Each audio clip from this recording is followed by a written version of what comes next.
31 માર્ચના દિવસે મહાવીર જૈન આરાધના કેન્દ્ર કોબાના સંસ્થામાં પરમ પૂજ્ય રાષ્ટ્રસંત આચાર્ય શ્રી પદ્મસાગર સુરેશ્વરજી મહારાજ સાહેબના આશીર્વાદથી અને એમને અથાગ પરિશ્રમથી એક સુંદર મ્યુઝિયમનું આયોજન કરવામાં આવ્યું છે. ભારતીય સંસ્કૃતિની રક્ષા કરવા માટે જૂની પૌરાણિક મૂર્તિઓ, ગ્રંથો, પેઇન્ટિંગ, પોટ આદિનું કલેક્શન ગુરુદેવશ્રીએ અહીંયા કર્યું છે.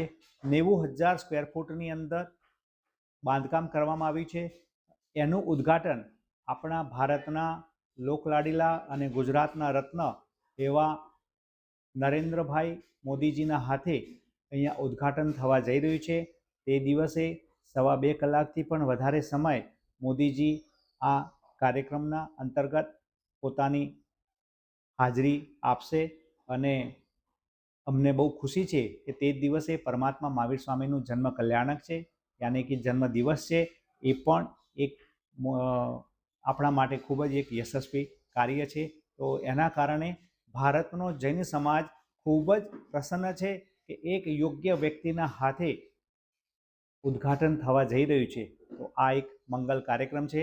સૌ પુણ્યશાળી આત્માઓને આમંત્રણ છે આ કાર્યક્રમની અંદર અવશ્ય અહીંયા હાજરી આપે.